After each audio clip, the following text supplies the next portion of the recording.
আসসালামু আলাইকুম ওয়া রাহমাতুল্লাহ।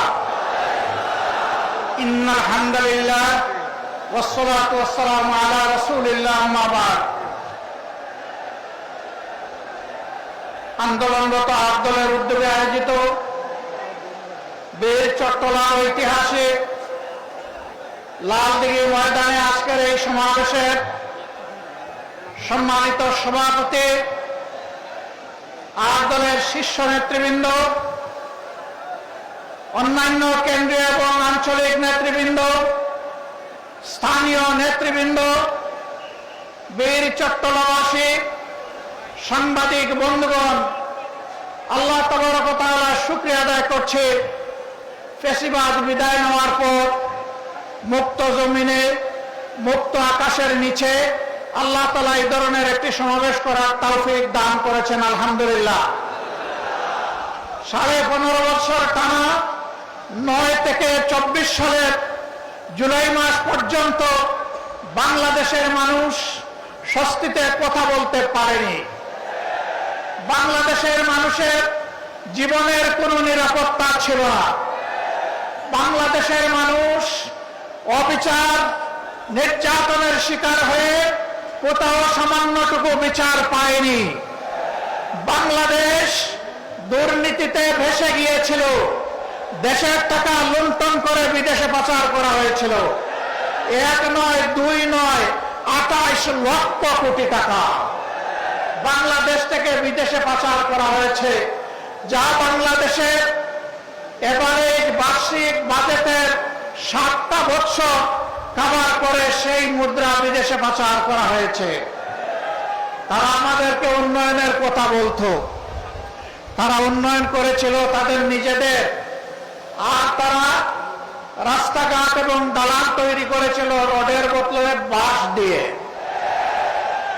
একবার একটা মেয়েকে এরকম একটা ডিবেটে বলতে শুনলাম যে আজ যদি কবি বেঁচে থাকতেন, তিনি বলতেন বাঁশবাগানের মাথার উপর চাঁদ উঠেছে, ওই চাঁদের জায়গায় চাঁদ তো আছে, বাঁশগুলো সব কই, সব বাঁশ উধাও হয়ে গিয়েছিল। সম্মানিত দেশবাসী,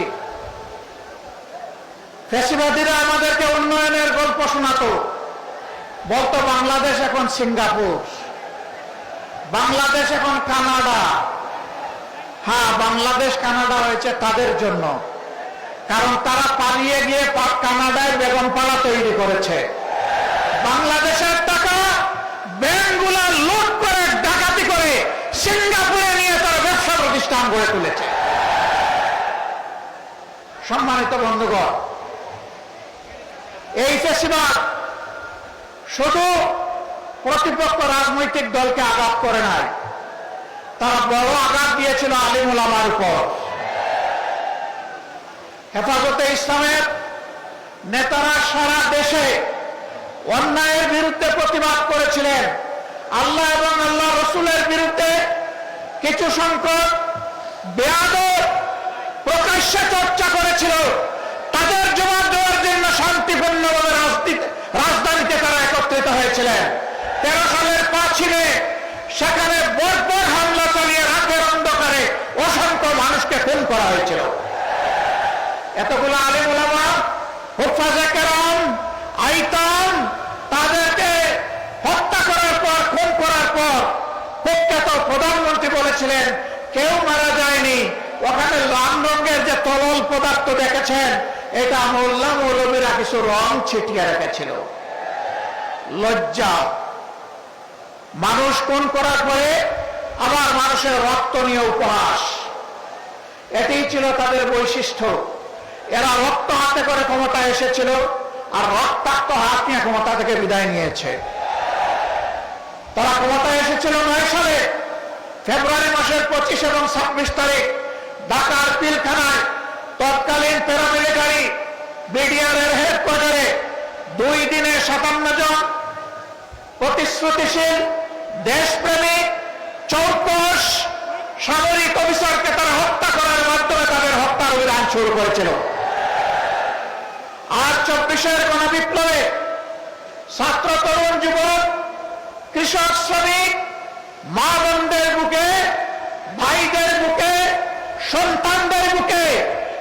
চালিয়ে কাঁড়ি কাঁড়ি লাশ ফেলে দিয়ে যখন সামাল দিতে পারে নাই, তখন যারা করেছিল অমুকের কন্যা দেশ ছেড়ে পালায় না, তারাই তখন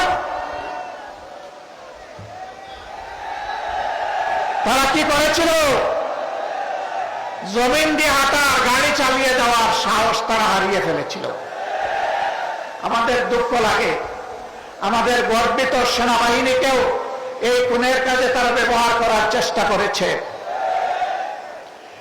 দেশের মানুষের জান-মাল, ইজ্জত, আবরুর পাহারাদার পুলিশের কর্মকর্তা এবং সদস্যবৃন্দকে এই উপকর্মে তারা ব্যবহার করার চেষ্টা করেছে।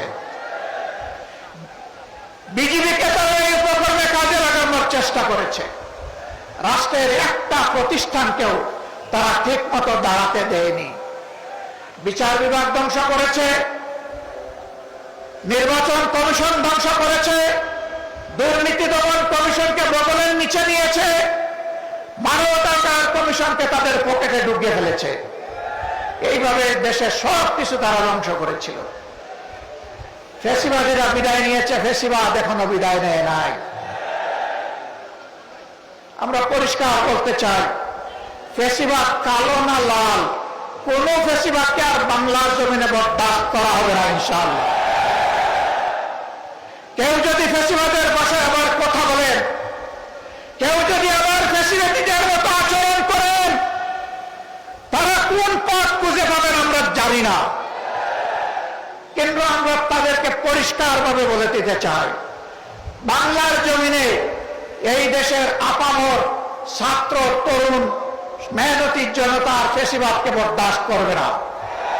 আমরা অতীতে রুখে দিয়েছিলাম আল্লাহর উপর ভরসা করে, ভবিষ্যতেও কেউ মাথা তুললে তাও রুখে দেওয়া হবে ইনশাআল্লাহ, কাউকে ছাড় দেওয়া হবে না। সম্মানিত বন্ধুগণ, আজান হয়ে যাচ্ছে, আমরা কথা বলবো না। আমরা কোন বিশেষ দলের বিজয় চাচ্ছি না, আর দলেরও বিজয় চাচ্ছি না। আমরা বাংলাদেশের 18 কোটি মানুষের আকাঙ্ক্ষার বিজয় চাই, আর সেই আকাঙ্ক্ষার বিজয় হবে কোরআনী আইনের মাধ্যমে ইনশাআল্লাহ।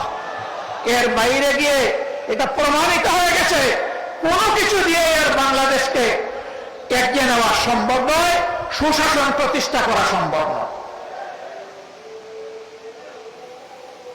আমরা আপনাদেরকে আহ্বান জানাবো, বিজয়ের এই হুইসেলটা, বিজয়ের এই বাঁশিটা ইসলামের প্রবেশদ্বার, ইসলামাবাদ খ্যাত এই চট্টগ্রাম থেকে আপনারা বাজাবেন ইনশাআল্লাহ।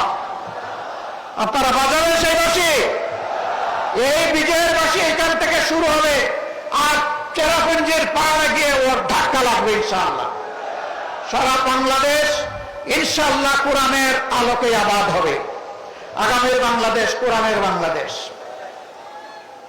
আল্লাহর নবী মুহাম্মদুর রাসূলুল্লাহ সাল্লাল্লাহু আলাইহি ওয়াসাল্লাম আর তার হাতে গড়া সোনার মানুষ সাহাবায়ে কেরাম রিদওয়ানুল্লাহি তাআলা আলাইহিম আজমাইনের পথ ছেড়ে দুনিয়ায় কখনো শান্তি আসে নাই, দুনিয়ায় কখনো শান্তি আসবে না। আমরা কোরআনকে বুকে নিয়ে, রাসূল করিম সাল্লাল্লাহু আলাইহি ওয়াসাল্লামের সুন্নাহকে বুকে নিয়ে, সাহাবায়ে কেরাম রিদওয়ানুল্লাহি তাআলা আলাইহিম আজমাইনের রেখে যাওয়া আমানতকে বুকে নিয়ে আমরা বাঁচতে চাই, আমরা মরতে চাই, আমরা আল্লাহর দরবারে হাজিরা দিতে চাই। আমরা কোনো লাল চক্ষুকে পরোয়া করব না, কোনো দাদা বাবু মানি না, কোনো বড় ভাই মানি না।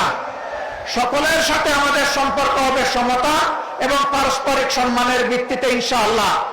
আগামীর সেই বাংলাদেশ, মানবিক বাংলাদেশ, কোরআনের বাংলাদেশ গড়ায় চট্টগ্রামবাসীকে অগ্রণী ভূমিকা পালন করার উদাত্ত আহ্বান জানিয়ে আমার বক্তব্য এখানেই শেষ করছি। আল্লাহ হাফেজ। বাংলাদেশ জিন্দাবাদ। 8 দলীয় আন্দোলন জিন্দাবাদ। এই আন্দোলনের বিজয় হবে ইনশাআল্লাহ তাআলা। আসসালামু আলাইকুম ওয়া রাহমাতুল্লাহি ওয়া বারাকাতুহু।